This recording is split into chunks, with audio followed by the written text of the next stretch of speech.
Assalamualaikum warahmatullahi wabarakatuh. Perkenalkan, saya Reka Fedanur Rohmah. Di sini saya akan menjelaskan tentang pertentangan antara dalil. Dalam pembahasan materi pertama, yaitu tentang pengertian ta'arud al-adilah. Menurut Abdul Wahab Kolaf, secara bahasa ta'arud yaitu bertentangnya sesuatu dengan sesuatu yang lain. Sedangkan secara istilah ta'arud ialah bertentangnya suatu hukum dengan hukum yang lain yang menghendaki sebab ketetapan yang sama pada satu waktu. Selanjutnya yaitu pembahasan tentang beberapa ketentuan ta'arud.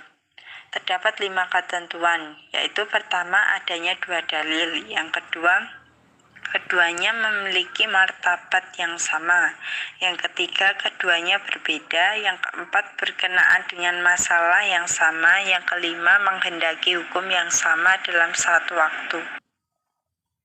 Pembahasan materi yang kedua, pertama pendapat ulama tentang konflik perbenturan antara 2 dalil yang qat'i. Yang kedua perbedaan pendapat tentang perbenturan 2 dalil yang bersifat zani. Nah, 2 nanti akan saya bahas, dan terakhir yaitu tentang perbenturan dalil di antara nakli itu mencakup 2 hal. Yang pertama itu dalil-dalil dari Al-Quran, yang kedua dalil dari hadis Nabi.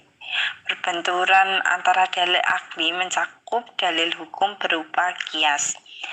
Baik, akan saya jelaskan tentang pendapat ulama terhadap konflik perbenturan antara 2 dalil yang qat'i, yaitu mengenai masalah pendapat tersebut. Yang pertama, pendapat terbanyak di kalangan ulama menyatakan bahwa antara 2 dalil yang qat'i tidak mungkin terjadi pertentangan. Alasannya karena setiap dalil yang qat'i mengharuskan adanya hukum. Bila 2 dalil qat'i berbenturan, maka kedua dalil tersebut menghendaki 2 buah hukum yang saling bertentangan. Nah, hal tersebut tidak mungkin terjadi. Sedangkan yang kedua, tadi pendapat yang pertama, yang kedua yaitu ada ulama yang memungkinkan bertemunya 2 dalil qat'i yang saling berbenturan. Nah, masing-masing dari dalil tersebut dipegang oleh ulama yang memandangnya sebagai dalil qat'i. Nah, itu adalah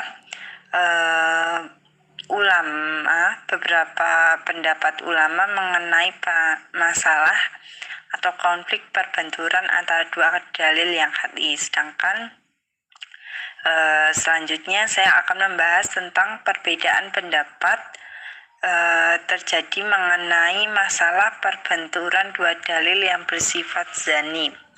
Yaitu pertama, sebagian ulama itu menolak terjadinya pertentangan antara 2 dalil yang zani, sebagaimana tidak bolehnya perbenturan 2 dalil yang qat'i tersebut.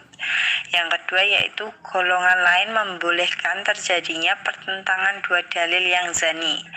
Alasannya yaitu karena tidak ada halangan bagi pertentangan tersebut selama terbatas pada dalil yang bukan qat'i, yaitu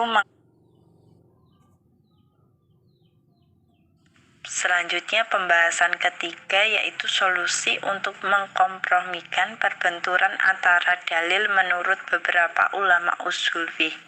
Di antara adanya 3 ulama, yang pertama menurut Ali Hasbullah, yang kedua menurut Abdul Wahab Kolaf, yang ketiga menurut Muhammad Abu Zahra. Baik, menurut Ali Hasbullah sebagaimana telah dikutip oleh Kamal Muhtar, bahwasanya ia mengatakan jika 2 dalil yang bertentangan keduanya qat'i, tidak mungkin ditarjih. Carilah mana yang lebih dahulu melalui asbabul wurudnya.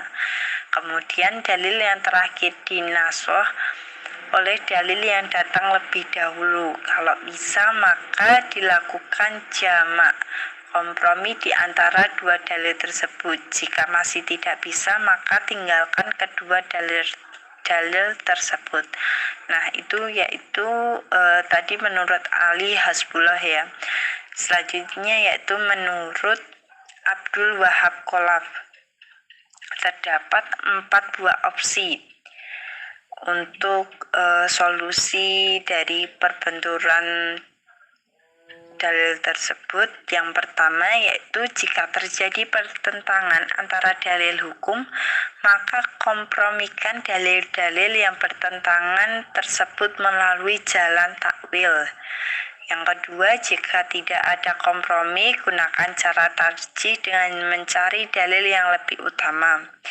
Yang ketiga, jika tidak bisa, maka lakukan nasoh tentunya dengan mencari tahu dulu, yaitu mencari tahu sejarah pewahyuan dalil tersebut. Dan yang terakhir, yang keempat, jika masih tidak bisa, maka dalil yang kontradiksi tersebut ditangguhkan. Selanjutnya, menurut Muhammad Abu Zahra, bahwasanya jika terjadi pertentangan antara dua dalil, maka carilah asbabul wurud dalil tersebut untuk melakukan nasoh di antara dalil tersebut. Jika tidak bisa, lakukan pengkusuhan. Kalau masih kontradiksi, maka lakukan tarjih. Kemudian kalau masih berbenturan, maka dalil tersebut dimafkufkan atau ditangguhkan. Selanjutnya yaitu materi pembahasan yang keempat tentang pengertian tarjih, yaitu secara terminologis Romli memberikan definisi tarjih secara substansial, yaitu memilih dan mengamalkan dalil atau alasan yang terkuat di antara dalil-dalil yang tampak berlawanan. Nah, tarjih itu sendiri merupakan solusi akhir atas dua dalil yang bertentangan setelah segala upaya dilakukan untuk mengkompromikan kedua dalil tersebut. Pengertian nasoh. Nah, pengertian nasoh secara etimologis itu ada beberapa makna ya. Yang pertama tabdil, yaitu mengganti. Yang kedua arofa, yaitu penghapusan. Yang ketiga al-izalah, yaitu menghilangkan. Yang keempat al-ibtal, yaitu pembatalan, atau anak, yaitu memindahkan. Menurut istilah ada beberapa pendapat ulama, yaitu Abdul Wahab Kholaf mengatakan bahwa nasoh ialah pembatalan penggunaan hukum syara dengan suatu ketentuan dalil yang datang kemudian. Pembatalan tersebut baik secara jelas maupun samar-samar, baik secara kuli maupun juz'i, karena ada ketentuan yang dikehendaki. Pembahasan yang kelima yaitu unsur yang menjadi rukun nasoh menurut Imam Al-Ghazali. Pertama, an-nas, yaitu adanya penghapusan suatu hukum. Yang kedua, nasih, yaitu membatalkan pemberlakuan suatu hukum. Yang ketiga, amansu, yaitu ketentuan hukum yang dihapus. Yang keempat, mansuminhum, yaitu orang yang dibebani hukum atau objek pemberlakuan hukum. Selanjutnya yaitu syarat nasoh. Menurut Romli ada 4 syarat. Di antaranya yang pertama, hukum yang dibatalkan bukan persoalan yang berkaitan dengan hukum yang sifatnya permanen dan abadi. Yang kedua, hukum yang dibatalkan bukan persoalan yang semata-mata berpijak pada akal, dilihat dari segi baik dan buruknya.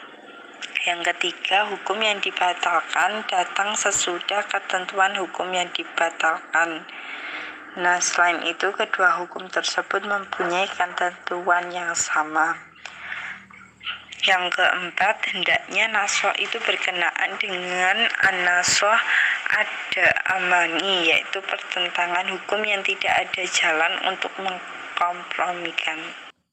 Selanjutnya yaitu bentuk nasoh. Terdapat 3 bentuk nasoh. Pertama, nasoh hukumnya saja, bacaannya tetap ada. Yang kedua, nasoh bacaannya saja, hukumnya masih berlaku. Yang ketiga, nasoh bacaan dan hukum sekaligus. Dan selain dari 3 bentuk nasoh tadi, ada juga 2 bentuk lagi yang tidak kalah penting, bahwasanya yang pertama nasoh tanpa pengganti, yang kedua nasoh dengan pengganti yang lebih berat. Selanjutnya yaitu pembahasan materi yang keenam, yaitu penjelasan ta'arud. Menurut bahasa Arab, ta'arud ialah pertentangan atau kontradiksi, yaitu berarti ketidakpaduan satu dengan yang lainnya atau ketidakcocokan satu dengan yang lainnya. Maka secara etimologi berarti salah satu dari 2 dalil menghendaki hukum yang berbeda dari hukum yang dikehendaki dalil lain. Menurut ulama mutakdimin mendefinisikan ta'arud dengan suatu ungkapan yang dipakai untuk saling meniadakan 2 dalil atau beberapa dalil yang menunjukkan pertentangan yang sulit untuk mengkompromikan keduanya. Seperti dalil yang satu menunjukkan hukum wajib, sementara yang lain menunjukkan hukum haram. Selanjutnya yaitu penjelasan pembatasan tempat yang diduga terjadi ta'arud pada dalil-dalil yang zani. Menurut Az-Zuhaili, bahwasanya pembatasan tempat tersebut pada dalil zani ialah tindakan sewenang-wenang, karena yang namanya ta'arud hanyalah terjadi pada sisi zahirnya dalil saja, seperti hanya dengan ta'arud terjadi pada dalil-dalil yang zani, maka terjadi pada dalil-dalil yang hati. Yang perlu diperhatikan yaitu ta'arud itu mungkin muncul dari dalil yang bersifat fi'liyah atau perbuatan, seperti dalil yang menunjukkan bahwa Nabi berpuasa pada hari Sabtu. Kemudian ada lagi dalil yang menyatakan bahwa pada hari itu Nabi juga berbuka. Kejadian seperti ini tidak bisa disebut ada ta'arud. Baik, selanjutnya yaitu pembahasan materi yang ke-7 tentang solusi dalil-dalil yang nampaknya kontradiksi atau ta'arud, yaitu pertama metode Hanafiyah dalam memecahkan ta'arud, dan yang kedua metode Syafi'iyah dalam mengurangi ta'arud. Pertama yaitu metode Hanafiyah dalam memecahkan ta'arud. Bahwasanya saya jelaskan ta'arud itu mungkin terjadi di antara beberapa dalil syar'i ataupun di antara dalil-dalil lain yang tidak syar'i. Maka apabila terjadi ta'arud di antara dua dalil syar'i tersebut, maka seorang mustahid itu harus menempuh 3 langkah. Yang pertama nasoh, yang kedua tarjih, yang ketiga al-jam'u wa at-taufiq atau metode kompromi. Pembahasan kedua yaitu metode Syafi'iyah dalam mengurangi ta'arud. Apabila ada 2 nas yang saling bertentangan atau ta'arud menurut pandangan zahir mustahid, maka menurut Syafi'iyah, Malikiyah, Hanabilah, dan Zahiriyah wajib bagi mustahid untuk mencari solusi dan beristihad sesuai urutan langkah-langkah. Yang pertama yaitu melakukan kompromi antara dalil yang kontradiktif dengan cara yang bisa diterima. Yang kedua yaitu mentarjih di antara 2 dalil. Yang ketiga menasoh salah satu dalil, dan yang terakhir menggugurkan kedua dalil yang kontradiksi. Selanjutnya materi atau pembahasan yang ke-8 yaitu akan membahas tentang penjelasan beberapa ahli usul fiqh terhadap pertentangan dua qiyas dan penjelasan beberapa ahli usul fiqh terhadap pertentangan dalil antar am. Akan saya jelaskan yang pertama yaitu penjelasan pertentangan dua qiyas menurut ahli usul fiqh. Yang pertama yaitu Abu Zahroh menjelaskan tidak akan timbul perbedaan sudut pandang dalam satu qiyas manakala ilatnya termaktub dalam nas atau telah terjadi kesepakatan ulama terhadap suatu ilat tertentu. Nah, pada dua keadaan tersebut tidak akan terjadi perbedaan dalam suatu qiyas, juga kontradiksi akibat perbedaan sudut pandang terhadap qiyas ataupun pertentangan antar qiyas. Nah, hal itu mengapa? Karena pada dasarnya ilat itu diambil berlandaskan sesuatu yang diakui bersama.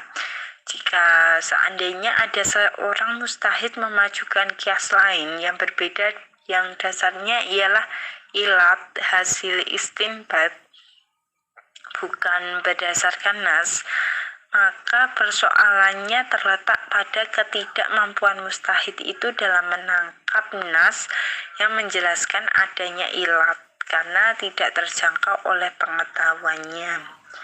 Selanjutnya menurut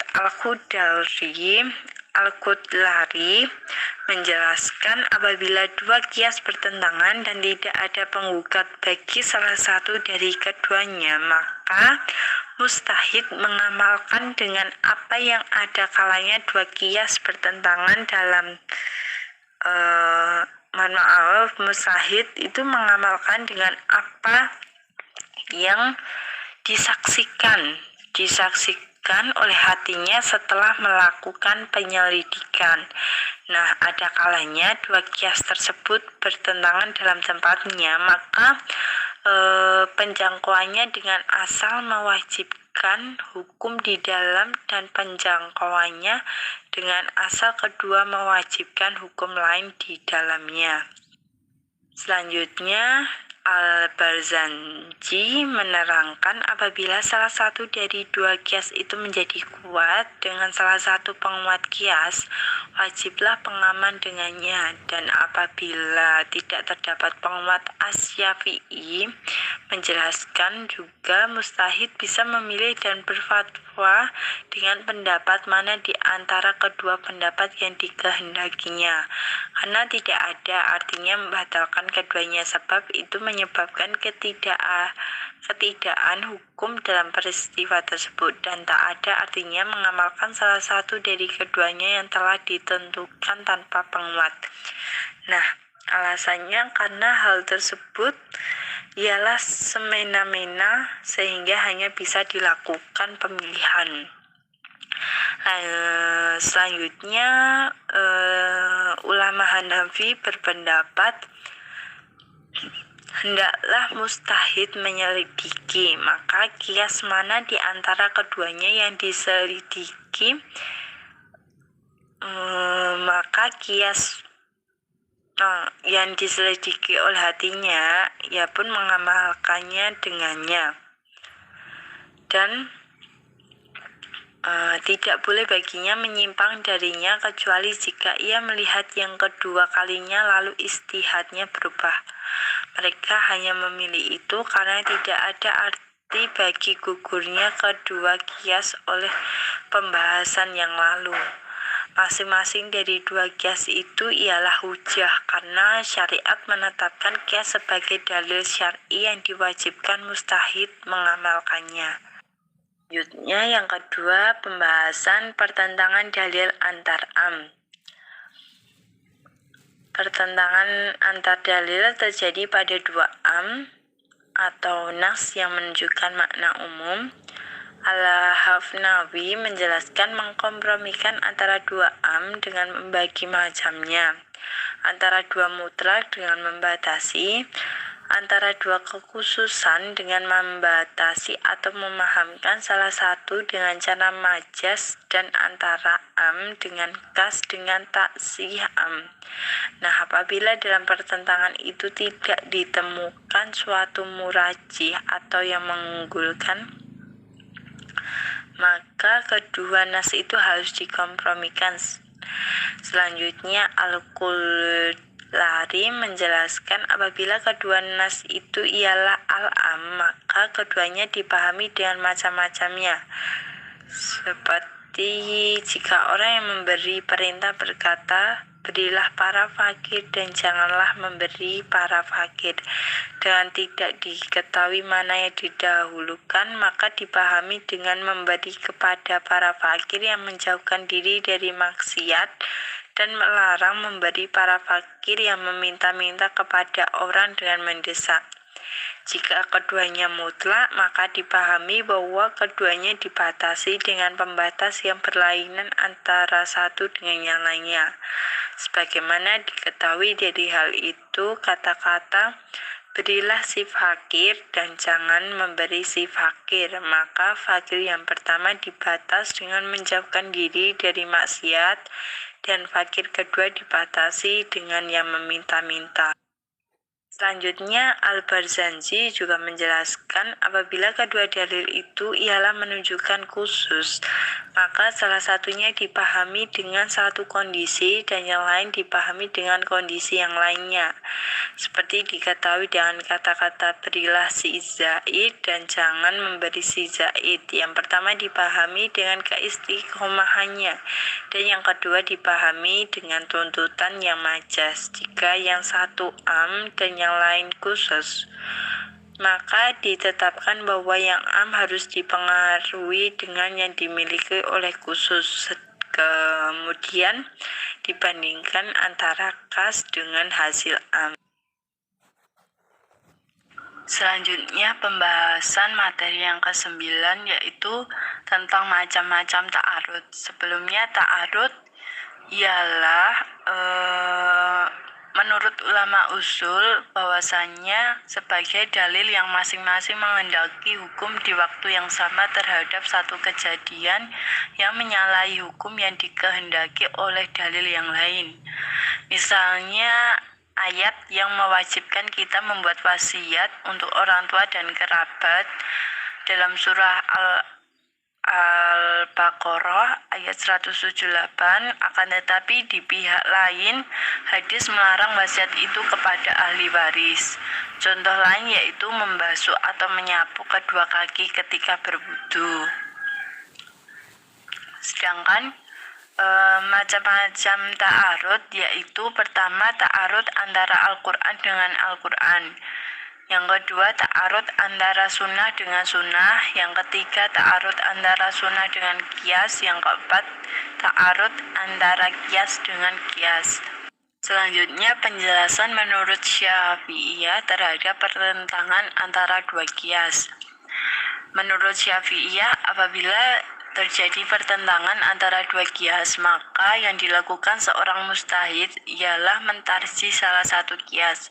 Kemudian apabila terjadi pertentangan atau ta'arud antara dua nas dalam pandangan seorang mujtahid, menurut mazhab Syafi'iyah, Malikiyah, Hanabilah, dan Zahiriyah, wajib bagi mujtahid untuk melakukan pembahasan dan beristihad sesuai dengan tahap-tahapan. Yang pertama yaitu al-jamu wal at-taufiq. Menurut aliran Syafi'iyah, cara pertama untuk menyelesaikan dua dalil yang bertentangan ialah dengan mengkompromikan kedua dalil tersebut. Dan cara yang digunakan untuk mengkompromikan kedua dalil tersebut ada 3 cara. Yang pertama, membagi kedua hukum yang bertentangan. Yang kedua, memilih salah satu hukum. Yang ketiga, mengambil dalil yang lebih khusus. Misalnya tentang masa iddah wanita hamil, yang menurut Hanafiyah menggunakan metode nasloh. Selanjutnya yaitu Cara yang kedua yaitu tarjih. Tadi kan yang pertama al-jamu wal at-taufiq. Ini yang kedua tarjih, yaitu apabila tidak bisa menggunakan metode al-jamu wa taufiq, seorang mustahid itu beranjak pada tahapan selanjutnya yaitu tarjih. Tarjih ialah menguatkan salah satu dalil. Selanjutnya yang ketiga nasoh. Ketika cara tarjih tidak dapat memberikan hasil atau jawaban atas ta'arud baina al-adilah, maka langkah selanjutnya yaitu pada nasoh, yaitu membatalkan hukum yang terkandung dalam dalil yang terdahulu dan mengamalkan hukum pada dalil yang turun kemudian. Selanjutnya yang keempat yaitu tasakut al-dalilain, yaitu langkah terakhir yang ditempuh apabila seorang mustahid merasa kesulitan menyelesaikan pertentangan antar dalil, ialah tasakut al-dalilain, yaitu meninggalkan dalil-dalil yang bertentangan dan beralih pada dalil yang lebih rendah derajatnya. Selanjutnya yaitu pembahasan materi yang ke-10, itu sama dengan materi yang ke-9. Seperti tadi ya, macam-macam ta'arud, terus penjelasan di setiap tahap-tahapnya seperti penjelasan al-jamu wal at-taufiq, kemudian tarjih, nasoh, dan tasakut al-dalilain. Pembahasan penjelasan materi yang ke-11 yaitu ada 3, penjelasan am dan kas, kemudian penjelasan mutlak dan muqayyad, dan yang terakhir penjelasan nasoh dan masuh.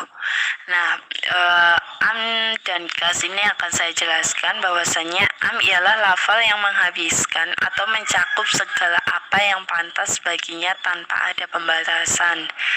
Nah, menurut ulama Hanafiyah memberikan definisi bahwasanya lafal am ialah suatu lafal yang mencakup arti secara keseluruhan, baik dengan menggunakan lafal seperti rizal atau menggunakan isim mausul yang menunjukkan arti jamak atau isim syarat dan yang seumpama dengannya, seperti lafal kaum, jin, atau in, serta lafal-lafal lain yang menunjukkan arti jamak. Adapun macam-macam am itu ada 3. Yang pertama, am yang tetap dalam keumumannya. Nah, am ini tidak mengandung kekhususan.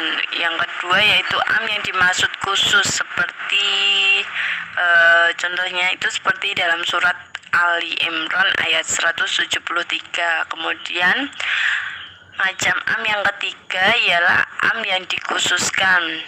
Nah, macam ini banyak ditemukan dalam Al-Quran. Misalnya ialah surat Al-Baqarah ayat 187. Selanjutnya yaitu penjelasan kas, bahwasanya ialah lawan dari kata am karena ia tidak menghabiskan semua apa yang pantas baginya tanpa pembatasan. Sedangkan tahsis ialah mengeluarkan sebagian apa yang dicakup lafal am. Berlanjut pada penjelasan materi yang kedua yaitu mutlak dan muqayyad. Mutlak ialah lafal yang menunjukkan suatu hakikat tanpa sesuatu takyid atau pembatas. Jadi hanya merujuk pada satu individu, tidak tertentu dari hakikat tersebut. Lafal mutlak itu umumnya berbentuk lafal nakirah dalam konteks kalimat positif. Maka dari itu sebagian ulama usul mendefinisikan mutlak dengan suatu ungkapan tentang isim nakirah dalam konteks positif. Nah, sedangkan muqayyad yaitu lafal yang menunjukkan suatu hakikat dengan qaid atau batasan. Menurut para fuqaha telah bersepakat bahwa jika ada lafal mutlak yang hukum dan objeknya sama dengan lafal yang muqayyad, maka pengertian lafal yang mutlak tersebut disesuaikan dengan lafal yang muqayyad.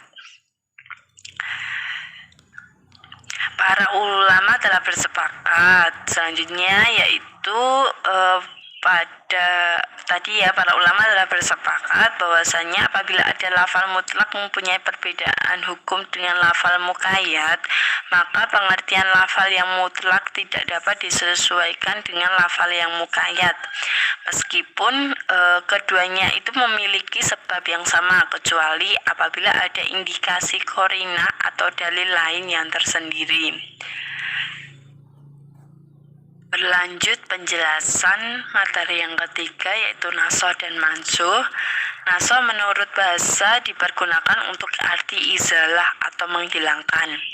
Nah, kata nasoh itu juga dipergunakan untuk makna memindahkan sesuatu dari suatu tempat ke tempat lain. Sedangkan menurut istilah, nasoh ialah mengangkat atau menghapuskan hukum syara dengan dalil hukum syara yang lain. Untuk menasoh suatu nas disyaratkan harus memenuhi 4 syarat. Yang pertama, hukum yang dimansuh tidak diikuti oleh ungkapan yang menunjukkan atas berlakunya hukum tersebut selama-lamanya. Contohnya yaitu sabda Nabi Muhammad, yaitu jihad tetap berlangsung sampai hari kiamat. Nah,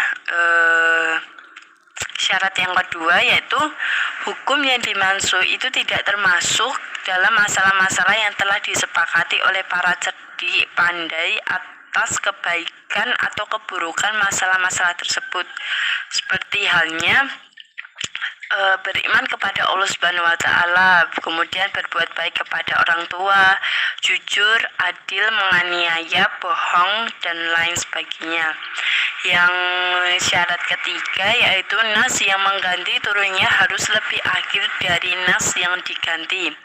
Di samping itu, kedua nas di atas harus sama kekuatannya. Yang keempat, jika nas tidak jelas, maka diisyaratkan kedua nas tersebut benar-benar sudah tidak dapat dikompromikan. Nah, nasoh itu terbagi menjadi 2 macam. Yang pertama, nasoh sarih, yaitu nasoh yang menyatakan dengan jelas bahwa hukum yang dimansuh telah habis masa berlakunya. Contohnya yaitu sabda Nabi Muhammad, dahulu aku telah melarang kalian untuk berziarah kubur. Oleh karena sekarang berziarahlah kamu sekalian ke kuburan. Selanjutnya, nasoh yang kedua yaitu nasoh dimi, ialah mengganti salah satu dari 2 nasoh yang saling berlawanan dan keduanya tidak dapat dikompromikan. Nasoh dimi itu dibagi menjadi 2. Yang pertama, nasoh dimi yang mengganti seluruh hukum yang terkandung dalam nas yang turunnya lebih dahulu, dan nasoh dimi yang mengganti sebagian hukum yang terkandung dalam suatu nas. Baik, ini penjelasan yang terakhir ya, penjelasan materi yang ke-12 tentang pertama penjelasan kaidah usul tasyiyah dan yang kedua penjelasan kaidah usul lughawiyah. Pertama saya jelaskan yaitu kaidah usul tasyiyah, yaitu kaidah-kaidah yang bertalian dengan tujuan dan dasar-dasar syara dalam menetapkan hukum. Kaidah tersebut dirumuskan untuk diketahui dan dipedomani oleh siapa saja yang bermaksud untuk menafsirkan nas-nas tasyri'. Para pemikir ilmu hukum Islam telah menetapkan serangkaian kaidah mengatakan bahwa Al-Quran ialah sumber hukum utama dan hadis ialah sumber hukum kedua. Itu yang pertama. Yang kedua, peristiwa atau kasus yang hukumnya telah ditunjuk secara jelas oleh nas tidak boleh lagi ditetapkan hukumnya berdasarkan analisis logika. Kemudian yang ketiga, peristiwa atau kasus-kasus yang hukumnya telah ditunjuk secara jelas oleh nas tetapi tidak qat'i dalalahnya ditetapkan hukumnya berdasarkan ijtihad. Maka melalui ijtihad kolektif atau jama'i maupun ijtihad perorangan atau fardi. Yang keempat, keputusan ijtihad kolektif harus didahulukan pengalamannya dari hasil ijtihad perorangan. Kemudian yang kelima, kerangka utama ijtihad ialah qiyas atau prinsip memelihara orang banyak. Prinsip utama dari kaidah tasyri'iyah ialah berkisar upaya bertujuan untuk memelihara jiwa syariat Islam dalam menetapkan hukum untuk mewujudkan keadilan, kebenaran, persamaan, dan lain sebagainya. Yaitu berlanjut pada kaidah yang telah dirumuskan oleh para pemikir hukum Islam terdahulu untuk maksud-maksud yang tadi ya, dan sebagai pedoman beristihad, yaitu pertama, tidak boleh bagi seseorang berkuasa terhadap milik orang lain tanpa izin atau pemberian kekuasaan dari orang yang bersangkutan. Yang kedua, hukum itu bisa berubah dengan perubahannya zaman, tempat, dan situasi. Yang ketiga, kepicikan itu perlu diangkatkan. Dan yang keempat, kemudaratan itu perlu dihindari atau dihilangkan. Yang kelima, semua urusan itu tergantung motivasinya. Yang kelima, tadi yang yang keenam itu kesulitan itu membawa kemudahan. Dan yang ketujuh yaitu keyakinan itu tidak dihilangkan oleh yang syak. Lanjut pada materi yang kedua, penjelasan kaidah usul lughawiyah. Yang dimaksud kaidah lughawiyah yaitu kaidah yang telah dirumuskan oleh para ulama berkaitan dengan maksud dan tujuan ungkapan-ungkapan bahasa Arab yang lazim digunakan oleh bangsa Arab itu sendiri, baik yang terdapat dalam ungkapan sastra seperti syair, prosa, dan lain sebagainya. Nah, nas-nas Al-Quran dan hadis ialah bahasa Arab untuk memahami hukum-hukum yang terkandung di kedua nas tersebut secara sempurna dan benar. Para ulama merasa perlu untuk memperhatikan dan melakukan penelitian tentang uslub atau gaya bahasa Arab tersebut, serta meneliti cara penunjukan lafal nas kepada arti yang ditujuinya. Maka dari penelitian tersebut mereka menyusun kaidah-kaidah dan ketentuan yang dapat dipergunakan untuk memahami nas syariat secara tepat sesuai dengan pemahaman orang Arab sendiri. Nah, terutama sekali ketika wahyu diturunkan. Kaidah-kaidah tersebut diantaranya yang pertama, pada dasarnya pengertian dari suatu kalimat ialah hakikatnya. Yang kedua, bila pengertian hakikat tidak bisa diterapkan, maka dialihkan kepada pengertian majazi. Yang ketiga, bila kalimat itu tidak bisa diartikan atau menurut arti yang semestinya, maka ia dianggap kosong saja. Yang keempat, pada dasarnya kalimat perintah itu menunjukkan wajib. Yang kelima, perintah terhadap sesuatu berarti perintah juga terhadap cara-cara yang mengantarkan kepada sesuatu tersebut. Yang ketujuh, pada dasarnya kalimat larangan itu menunjukkan haram. Dan yang ke-8 yaitu perintah yang datang sesudah larangan menunjukkan kebolehan saja atau bukan wajib.